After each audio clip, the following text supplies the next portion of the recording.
সবাইকে স্বাগতম আমাদের চ্যানেলে। আজকের ভিডিওতে আমি এফডিআর নিয়ে আলোচনা করব।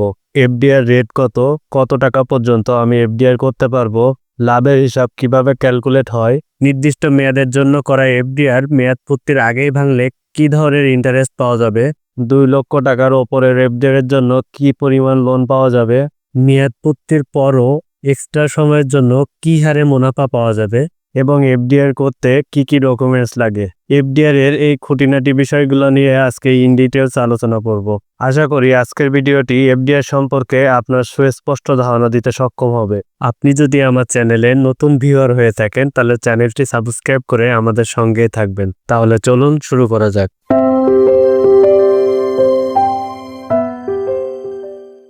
ফিক্সড ডিপোজিট রিসিপ্ট এর সংক্ষিপ্ত রূপ এফডিআর। এফডিআর এর সর্বনিম্ন মেয়াদ 3 মাস। আপনি চাইলে এর চেয়ে বেশি সময় পর্যন্ত এফডিআর করতে পারবেন। ইন্টারেস্ট রেট বিভিন্ন ব্যাংক অনুযায়ী বিভিন্ন রকমের হয়ে থাকে। এক্ষেত্রে বলতে পারি 3 মাস পর্যন্ত এফডিআর এর ক্ষেত্রে সোনালী ব্যাংক 7.5% দিয়ে থাকে, যেটা জনতা ব্যাংক 8.5% পর্যন্ত দিচ্ছে। আর এফডিআর এর এই রেটটি আসলে পরিবর্তনযোগ্য, সুতরাং ফিক্সড ভাবে বলা যাবে না যে এফডিআর এর রেট কোন ব্যাংকে কত। আপনি কত টাকা পর্যন্ত এফডিআর করতে পারবেন এর কোনো ধরাবাঁধা নিয়ম নেই। আপনার চাহিদা মোতাবেক যে কোনো পরিমাণ অর্থ আপনি এফডিআর করতে পারবেন।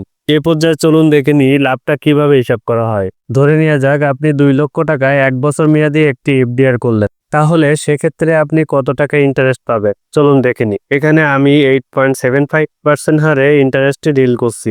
2 লক্ষ ইন্টু 8.75 ইন্টু 1, এই রেটে হিসাব করলে আপনার 1 বছরের মুনাফা হচ্ছে 17,500 টাকা। যদি ট্যাক্স রিটার্ন জমা দিয়ে থাকেন তবে টিডিএস কাটা যাবে 1750 টাকা, অর্থাৎ লাভের 10%। আর যদি রিটার্ন দেয়া না থাকে তবে টিডিএস কাটা যাবে 15%। এক্সাইজ ডিউটি কাটা যাবে 150 টাকা। প্রতি বছরের জন্য এক্ষেত্রে 150 টাকা করে কাটবে। এক্ষেত্রে আপনি 24-25 অর্থ বছরের এক্সাইজ ডিউটি স্ল্যাবটি দেখে নিতে পারেন। এক্সাইজ ডিউটি স্ল্যাব নিয়ে আমার পূর্বের ভিডিওটি চাইলে আপনি এক্ষেত্রে দেখে নিতে পারেন, তাহলে এক্সাইজ ডিউটি নিয়ে একটি স্পষ্ট ধারণা আপনি পাবেন। এক্ষেত্রে এক্সাইজ ডিউটি নিয়ে এই ভিডিওতে আর আলোচনা করলাম না। এবার তাহলে 2 লক্ষ টাকার এফডিআর করলে আপনি কেটে কুটে 1 বছরের টোটাল কত টাকা পাচ্ছেন সেটি দেখে নিন। এক্ষেত্রে পূর্বে ক্যালকুলেট করা লভ্যাংশ ছিল 17,500 টাকা। এক্ষেত্রে 17,500 বিয়োগ 1750 বিয়োগ 150, অর্থাৎ 15,600 টাকা। যদি আপনি ট্যাক্স রিটার্ন দিয়ে থাকেন এই পরিমাণ টাকা আপনি পাবেন, আর ট্যাক্স রিটার্ন দেয়া না থাকলে 14,725 টাকা পাবেন। এখন দেখে নেব মেয়াদ পূর্তির আগে এফডিআর ভাঙলে কি পরিমাণ ইন্টারেস্ট পাওয়া যায়। এক্ষেত্রে উদাহরণস্বরূপ আমি 9 মাস ধরে নিচ্ছি।